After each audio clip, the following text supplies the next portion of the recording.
Welcome to 2.5 Rational Functions. So a rational function, f of x, is the quotient of two polynomial functions, aka you're just taking two functions and dividing them. You're taking a of x and dividing by b of x. You're just taking two functions, dividing them. So the domain, which is the x values of a rational function, is the set of all real numbers excluding those values for it to be of x equals 0, meaning it excludes the x values that make the bottom of my fraction go to 0. Cool, so many rational functions have asymptotes, meaning they're undefined at different places. So let's take a look at one of the key concepts, vertical asymptotes. The line x equals c is a vertical asymptote of the graph f if the limit as x approaches c from the left side. So that's what this is saying, right? I wrote some stuff I wish you could see. Okay, so the line x equals c is a vertical asymptote of the graph f if the limit as f of x as x approaches c from the negative side is equal to positive or negative infinity, or the limit as x approaches c from the positive side of f of x is equal to plus or minus negative infinity. So if you see the negative, that means you're coming from the left side, you're coming from the negative side. If you see the positive, that means you're coming from the right side. So as long as we're approaching infinity or positive or negative infinity from both sides, that means we're going to have a vertical asymptote. The line y equals c is a horizontal asymptote of the graph if the limit as x approaches negative infinity is equal to some number, or the limit as x approaches positive infinity is equal to some number c. So this c just means we're not going up to positive infinity, we're not going down to negative infinity, we're actually approaching some number and leveling out. So this c value could be anything depending on the function. So here, of course, we're approaching x equals 6. I'm sorry, y equals 6. So the way we write horizontal asymptotes are y equals c, versus vertical asymptotes are x equals c. So c values just stand for some number. Okay, to find a vertical asymptote of a function, simplify the function, then find the zeros of the denominator. The zeros are the factors from which cannot be eliminated. What this means is, where does the denominator go to 0? That's where f of x will be undefined. To find the horizontal asymptotes, find the limits as you approach negative infinity. Find the limit as x approaches positive infinity. So to do this, it is enough to consider the terms in the numerator and denominator with highest degrees, aka we're going to use a leading term test from the numerator and denominator. So how we do that is, well, of course, here's my whole rational function, the whole two functions being divided. So I'm only going to use the first number from each one. So keep in mind, b of x cannot equal 0, meaning the whole denominator cannot equal 0, otherwise it'll be undefined. B of x can have no common factors other than plus or minus 1, alright, so it has to be fully simplified. And then the graph has the following characteristics. So we'll have a vertical asymptote wherever we have, wherever b of x had zeros, right? So b of x, if we had the function by itself, wherever they would go to zeros, and I plug in those x values that would make the whole bottom go to 0. Okay, and where we have horizontal asymptotes are where the graph either has one or no horizontal asymptotes, as determined by comparing the degree n of a of x to the degree m of b of x. So we're literally looking at the exponents. So if n is greater than m, the horizontal asymptote is y is equal to 0. So, meaning if I have a larger number on top than on bottom, so an example of that one would be, let's say I have 5x to the 4th over 6x to the 6th. Okay, so I see my n, which is the top exponent, is less than the m, which is the bottom exponent. So it's going to approach 0. The horizontal asymptote will be 0. Versus if I have n is equal to m, I'm going to approach some fraction. So example of this would be 4x to the second over 5x to the second. Literally the x to the seconds cancel out, because if you have the same exponent, they'll cancel out. Then I'm just left with the coefficient, so I'll be approaching 4/5 here in this case. And then the last case is if n is greater than m, there's no horizontal asymptote. So what this means, if I have like 3x to the third over 2x to the second. Okay, so I have an exponent that's larger on my top, so as I approach infinity, as x gets larger and larger, this is just going to keep growing and I will not have a horizontal asymptote. Alright, the x-intercepts, if any occur at the real zeros of a of x. The y-intercept, if it exists, is the value of f when x equals 0. So if I plug in x equals 0, I'll find some value that will be my y-intercept. Otherwise, the x-intercepts will occur wherever the ax-intercepts occur. Okay, so that's a lot of like theory and talking. Let's go ahead. Let's try example 1. Find the domain and vertical and horizontal asymptotes of the following functions. So, find the 3 things to define: domain, vertical asymptotes, horizontal asymptotes. Alright, so my domain, I just need to know where does this like go undefined. So I'm looking at where x minus 1 cannot equal 0. So I see when x cannot equal 1.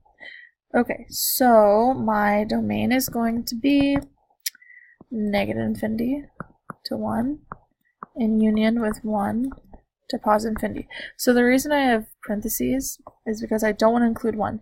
That's the only place I want to exclude.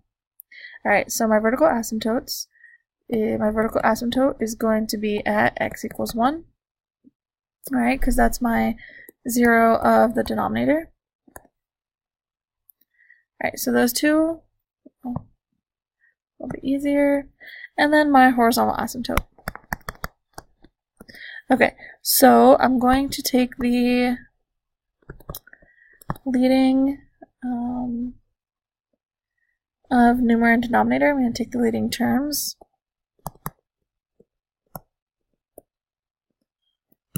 So it's going to be x, x.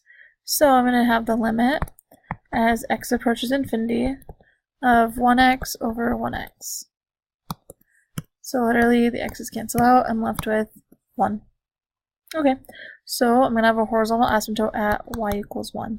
Because don't forget, these had coefficients of 1. Alright, so pause the video, try out B, then I'll go over it. Alright, so this one's a little tricky because if I set 2x squared plus 1, I know it cannot equal 0. Okay, so subtract 1 on both sides. 2x squared cannot equal negative 1. Like, that's, you know, divide by 2 on both sides. X squared cannot equal negative 1/2. So I'm looking where does that equal. That's tricky because it never crosses the x-axis. X squared never crosses the x-axis.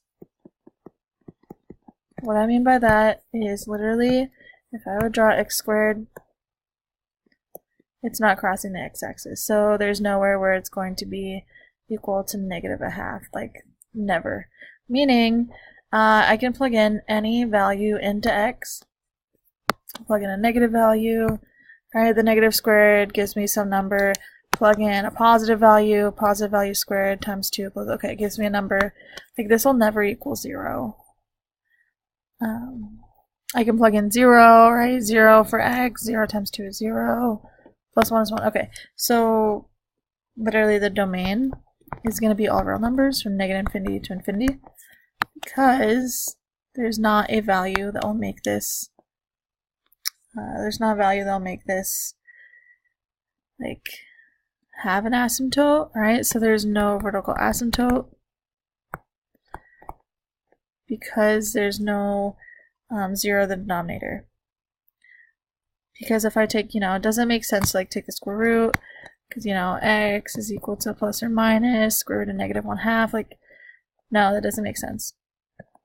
Right? The x squared graph never crosses the x-axis, so there's no solution for when it would equal negative 1/2, because x squared will always be a positive number, hence why it's always above the x-axis.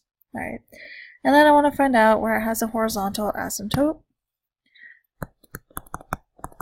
So take the leading terms. Alright, so the limit as x approaches infinity of 4x squared over 2x squared.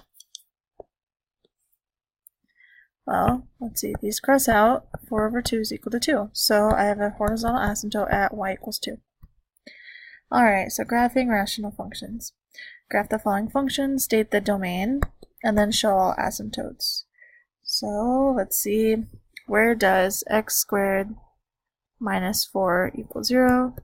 X squared minus 4, well I don't want it to equal 0, so x squared cannot equal 4. Oh wait, that actually is going to have some solutions. So I see x cannot equal 2 and negative 2. Since I was doing the square root, like I'm going to keep the plus or minus, so square root will be plus or minus square root of 4, so plus or minus 2. Okay, so that means my domain is going to be negative infinity to negative 2, union negative 2 to 2, union 2 to infinity. So don't forget there's literally only 2 values, it cannot be. That's negative 2 and 2, so there's 2 holes, and then the rest of, and then I want to include the rest of the number line. Whew, okay, so that's the domain. I want to find my zeros, so I want to know where this function will cross the x-axis. So this is from the denominator, so I say where does x plus 1 equal 0, where that's going to happen at x equals minus 1, that's where I'm going to be crossing the axes. I might as well just draw a dot right there since I know that's going to be my x-intercept. Alright, so I want to know where I have vertical asymptotes. Well, it's literally going to be from my denominator. So it's going to be where x is equal to 2 and negative 2. So I'm going to go ahead, I'm going to draw some dashes to show that I have vertical asymptote here. So vertical asymptote 2 and negative 2. Okay, so I drew my vertical asymptote, labeled them, have my x-intercept. Now I need to find my horizontal asymptote. So I'm going to take the leading terms, it's x and x squared, so I have x, 1x over 1 x squared. Alright, so the limit as x approaches positive infinity, this is just going, well, let's see, one of these cancel out. So I have 1 over x. So as I put infinity in for x, 1 over infinity goes to 0, so I have a horizontal asymptote at y equals 0. Maybe I should use a different color. Alright, use green. The horizontal asymptote at y equals 0 as we approach infinity. Alright, so as we're approaching the infinities, this is my horizontal asymptote. Y equals 0. So of course this is only when I'm approaching plus or minus infinity. I guess I should have wrote limit as x approaches infinity. This, okay, cool. So now the next thing I want to do is I'm going to choose some points. So we stayed the domain. Now we just have to show, okay, we showed all asymptotes, now we have to actually graph the rest of the function. So I know I have vertical asymptote at negative 2, so I'm going to, so there's 2 choices. Either my graph's going to look like this, because I'm bounded by these 2 asymptotes right here, or my graph is going to look like this. Right, so the question is, which side am I on? So I'm going to choose f of negative 3 and see what side I'm on. Okay, so I have negative 3 plus 1 over negative 3 squared plus 4. So that's equal to negative 2 over negative 3 squared is 9. 9 minus 4 is 5. Negative 2/5. Yeah, negative 2/5. So it's somewhere around here. Okay, since it's negative, I know that the graph is going to be like hugging close to my asymptotes. Okay, so same way with over here, I'm bounded between these 2. So I'm going to plug in a point. How about x equals 3? Yeah. So I'll plug in f of 3. So I have 3 plus 1 over 3 squared minus 4. So it's 4 over 5. So that's positive. So it's here. Cool. So I know it looks like this because I'm going to infinity as I get closer to 2, and I'm going to 0 as I get further along my x-axis. That's how I know this is what it looks like, because I know my end behaviors. Is either approaching positive or negative infinity as I get close to x equals 0, x equals 2, and I'm approaching 0 as I get higher and higher x values, which is the question was it on the top or was it on the bottom side? Okay, so I have my outsides done. Now the question is this coming up this way, or am I following the asymptotes like this? Because I'm bounded between two asymptotes, meaning I'm going to be going from positive infinity to negative infinity, or negative infinity to positive infinity. I only have one crossing, so I know this is going to be one or the other. Alright, let's plug in 0. F of 0 equals 1 over negative 4, so it's negative 1/4. So I know 0 is going to be right here. Okay, cool. So follow the slope, and I know I'm going to be following the asymptote, which means I'll be following the asymptote this way. Cool. So this is my graph. Cool. Oops, I touched the asymptote. Alright. Let's try the next one. Go ahead, pause, try it out. I'll show the work for how we find some of it. Okay, so the first thing I would do is I would factor this. Like the top, super chill. X squared minus x minus 12 is equal to x minus 4 times x plus 3. Easy to factor. Bottom one, easy to factor as well. You just pull a 2 out, and then you have 2 times x squared minus 4. Well, that's a difference of squares, so you're just going to have 2 times x plus 2 times x minus 2. Okay, so the zeros of my function are going to be where my zeros in my numerator. So it's just going to be x equals 4 and x plus 3. My domain is going to be everywhere except for where the bottom equals 0. So I'm going to have 0 at x. I'm going to have the bottom of my denominator goes to 0 and x equals negative 2 and positive 2. Versus the top, my zeros of my function are going to be 4 and negative 3. Because basically I'm just looking at my zeros. If it's a numerator, it's going to be the zeros of my whole function. If it's the denominator, it's going to be where my vertical asymptotes are. Because the asymptotes are just like where my function's undefined here. It's where my bottom of my fraction, the denominator goes to 0. We got those. Cool. Horizontal asymptotes, I just took the two leading terms, so x squared over 2x squared. Cross out the x squared, I get a half.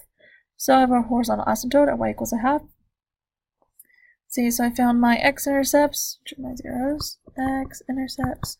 And now I want my y-intercept, so I plug in x equals 0 everywhere. So I get negative 12 over 8, negative 8, so that's 3 halves. Cool. Alright, so go ahead, draw all these on your graph, and then we will pick some points and plot them. Alright, so I've plotted just about everything I know so far. So I've plotted my zeros at x equals 4 and x equals negative 3. I plotted my, my y-intercept at 3 halves. So I have to follow the lines of my asymptote. Since I have a 0 right here, I already know I'm going to be following along. As x gets bigger, it follows along the horizontal asymptote. Oh my gosh, this is super hard to draw. As x gets bigger, I'm going to be following along this horizontal asymptote. Oh, why did it go away? And then as x gets closer and closer to 2, I am following my vertical asymptote. Follow vertical asymptote. And follow my vertical asymptote here. Follow the horizontal because I can't cross them. Asymptote literally means can't cross. Let's see. So what will this middle portion look like? Do I know what the middle portion will look like? We could plug in a number, but I already know I only have two x-intercepts, only at 4 and -3, so I know that the graph is not going to cross here. And I know it's not going to cross y again, which means it has to be going up from this point, because it can't go below, right? So it's going to be coming up. And that's it. I know as my x, as we go to the right, as I approach x equals 2, I'm going to be following the lines of my asymptote. Like these asymptotes, my graph up here has to be between the -2 and 2 vertical asymptote and the y equals 1/2 asymptote. So I have to follow my asymptote lines. Okay, so oblique asymptotes. So what if I have an asymptote at some like weird angle? To find oblique asymptotes, divide, that's the key here. So literally our oblique asymptotes are when we're dividing two functions, right? So we have this rational function and it doesn't go evenly, right? We actually have a remainder.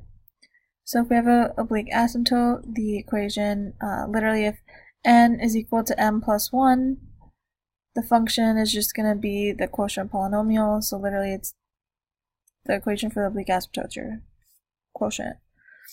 Alright, to find our oblique asymptote, divide. So what we're going to do for part C is we're going to factor using the quadratic formula. Alright, so we want to do that to find the zeros. I want to know, do I cross the x-axis? If so, where would that happen? So remember my x-intercepts are called my zeros. So I have 1 plus or minus square root of, let's see, 1 squared minus 4 times 1 times -8 all over 2 times 1. So it's 1, negative. It's negative b plus or minus square root of b squared minus 4ac over 2a. Okay, so -1 plus or minus root 33 over 2. Okay, so that's about equal to like 2.37 and -3.37. Those are my two zeros. It's not nice. Not nice and even. Pretty ugly. Alright, let's talk about domain. So my domain, so x plus 3 cannot equal 0. So when x equals -3, yikes, that's when the bottom of my fraction goes to 0. So my domain is x cannot equal -3. So -infinity, -3, union, -3 to infinity. Literally just that one point, which means I'm going to have a vertical asymptote at x equals -3. It's my vertical asymptote. Okay, let's see. What else do I need to find? Find my domain, have my zeros, x-intercept. Let's see. Where's my x-intercept? If I plug in zeros everywhere for x, sorry, I mean my y.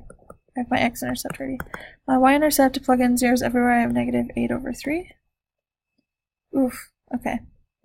And that's when x equals 0. X-intercept check, y-intercept check, vertical asymptotes, my domain. Let's see about horizontal asymptote.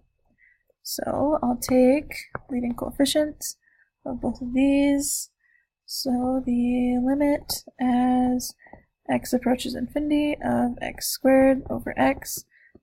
Oh, okay, well, it doesn't have a horizontal asymptote. It just approaches infinity. So there's none. No horizontal asymptote. And the last thing I need to do is find the oblique one. Because it's not going in evenly, right? So when I divide all this out, when I divide this, I'm going to have some remainder. So let's see what the oblique would be. Let's see what the oblique equation is. Right, so I'm going to take let's see, oblique. So I'm going to take x squared plus x minus 8. I'm going to be dividing by x plus 3. Okay, so I'm just do synthetic, just easiest. 1, 1, negative 8. Beautiful.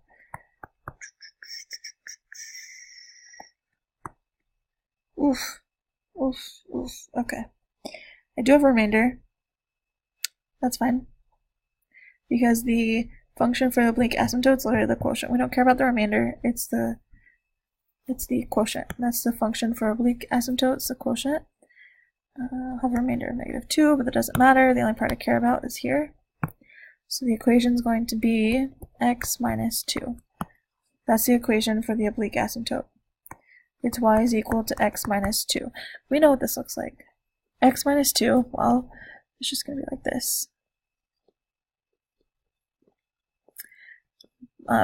B, a y-intercept at negative 2, and then a slope of negative 1. Okay. So that's my oblique asymptote. But, let's see, oblique, I have a vertical asymptote at y equals negative 3. So negative 3 right here. Negative 3. Vertical asymptote, x equals negative 3. Here's my oblique. Got that one. I have two zeros at 2.37. 2.37. Oof. So it's right here. Negative 3.37. Okay, so it's right there. I have a y-intercept negative 8/3. Let's see, negative 8/3 is equal to negative 2 2/3. Oh my gosh, it's like right here. Yikes. Cool, I think that's all the points we need. So, zooming in here, I have to follow my asymptote line. So I know as I go this way, it's going down, and as I come up, it's following it. So something like this. Okay, and then this part's going to be going, well, more or less straight up. Oh my gosh, it's so close to the asymptote line. I can't even draw a straight line. Oh my god. Oh my god. Okay. It's going to come down, loop around this way. So that's what it looks like. Roughly, it looks like this type of deal. Cool. Alright, so we're almost done. When the numerator and denominator have common terms which can be eliminated, removable discontinuities called wholes appear at the zeros of common factors. So we've done this before. We've dealt with wholes and infinite discontinuities before. So this is just continuing on from chapter 1. So what I want you to do is pause the video after, but I want you to find the domain. I want you to find the vertical asymptote, find the zeros, find the horizontal asymptote, and then let's see if we can find a hole. So don't forget, the hole is common factors. So the first thing you need to do is factor this out. Go ahead, pause the video, try it yourself. Okay, so I'm going to go ahead, let's factor this. So the top, x squared minus 9 is a difference of squares, so x minus 3, x plus 3. The bottom is going to be, let's see, can I factor this? Well, it multiplies to negative 6, but adds to negative 1. So I think it's x minus 3, x plus 2. When I FOIL this back out, I will get a negative x in the middle. Perfect.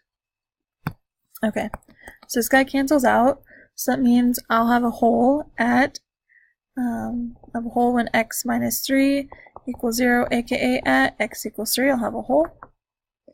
What else do I need to find? If I plug into the reduced equation, then I can find what the value would be, like where I'm going to draw the circle. So my reduced equation is x plus 3 over x plus 2. So plug in 3, I have 6 over 5. So that's where I'll have a hole at 3, 6 over 5. Go ahead, draw that. So 3 comma 6 over 5th. Okay. Hole right here. Well, I should really zoom in a little better. 3 comma 6 fifths. So it's right here. Cool. So that's where my hole is. When I say plug into the reduced equation, like this is what I mean. So this is how I'm going to find my vertical asymptote. Is I'm going to be using the reduced equation.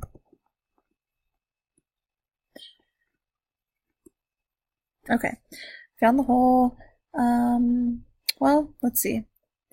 I know that, like, where does the bottom go to 0? Where does the bottom of my fraction go to 0? So I know that x cannot equal 3, and it cannot equal -2.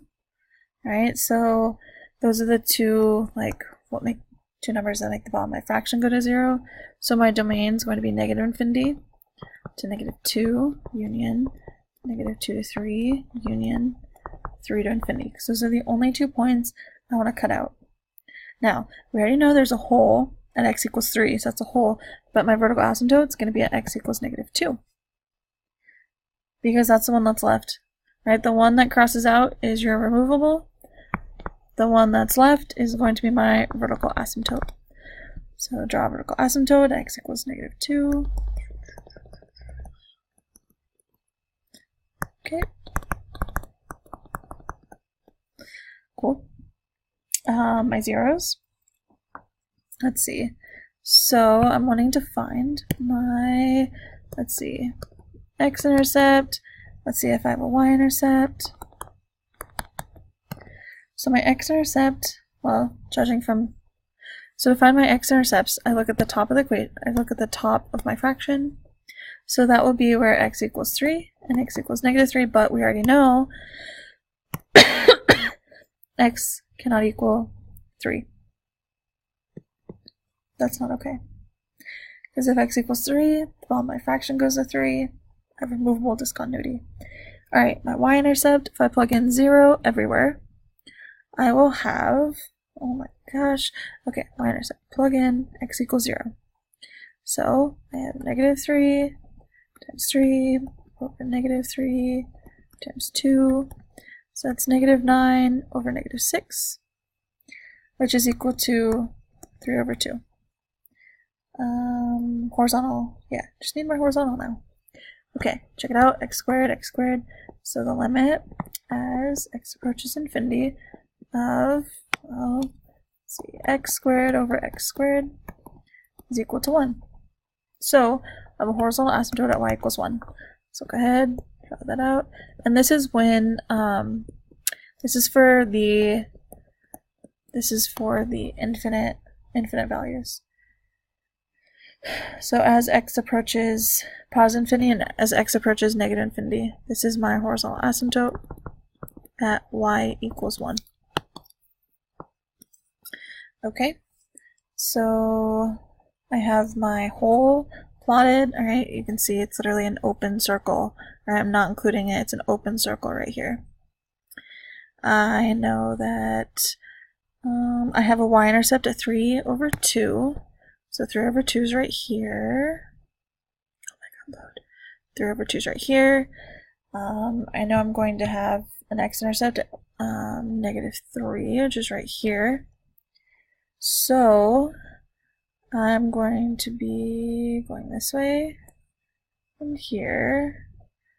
Because as x goes to negative infinity, I have to like approach positive 1, which means I have to be going up from that x-intercept.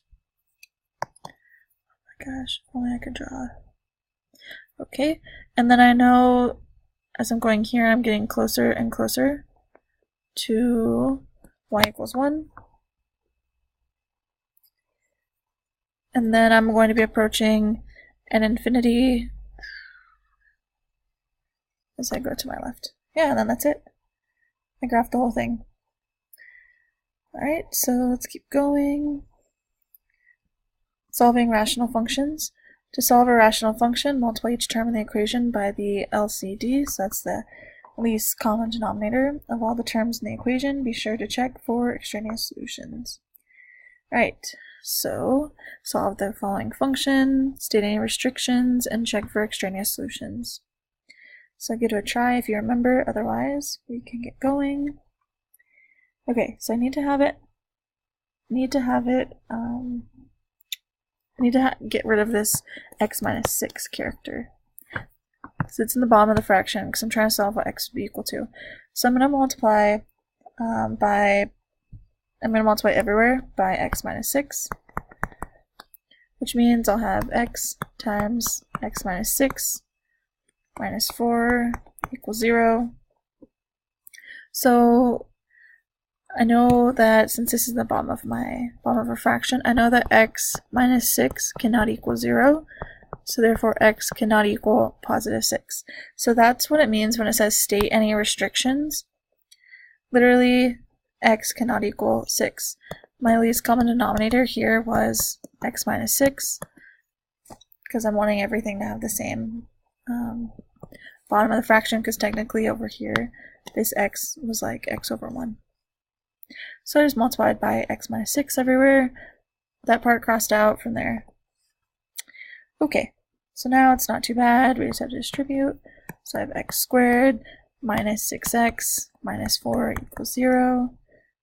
We can, well, if you don't automatically know, I'm going to use quadratic formula.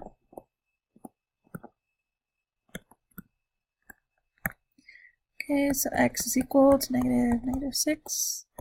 So minus, go ahead, fill this in. Alright, so I leave. The rest of this is just algebra. Should be able to do this.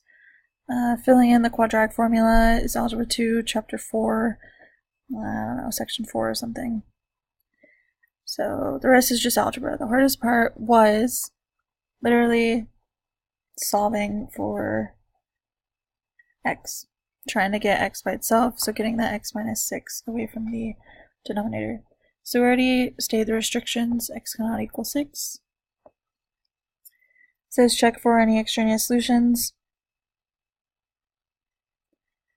Well, if I put this in, right, it's not going to make, like, this is not equal to 6. It will not be equal to 6. So we're actually fine. Okay. We have 2 more problems and we're done. Okay, so it gets a little harder.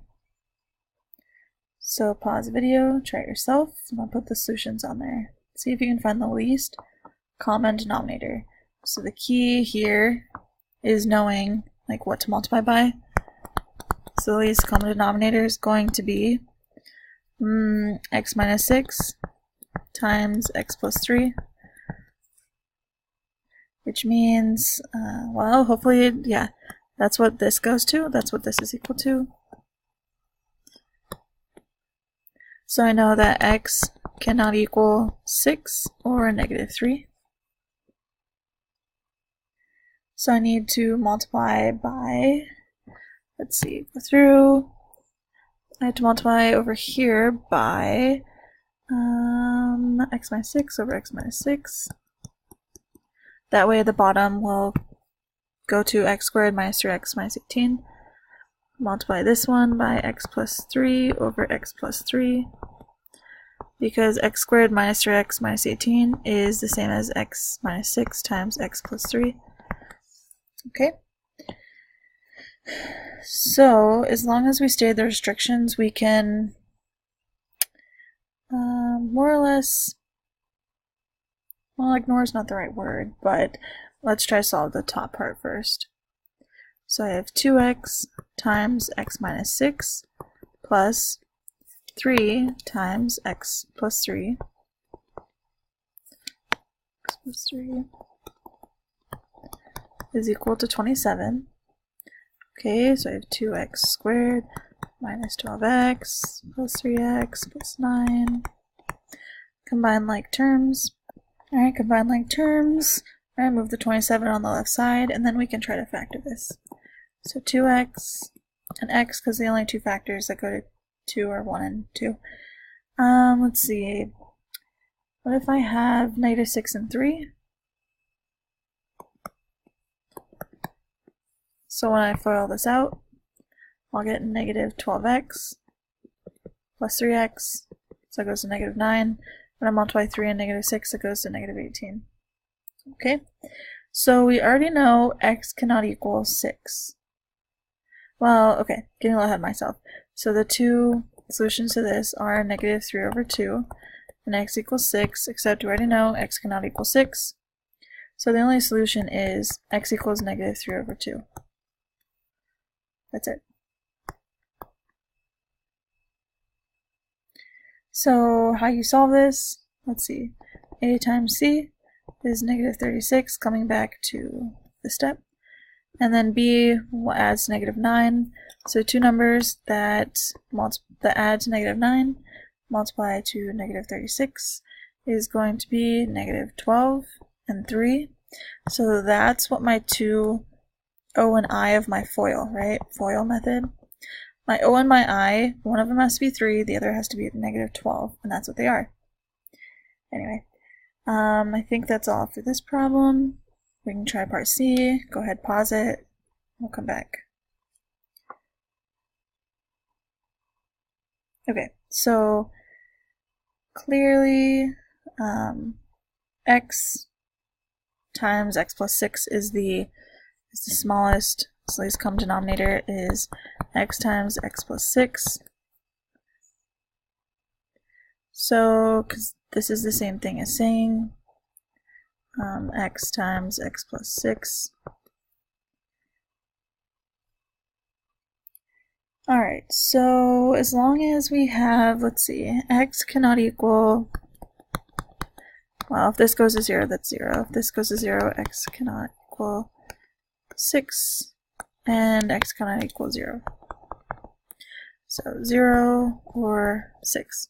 Oops, negative 6.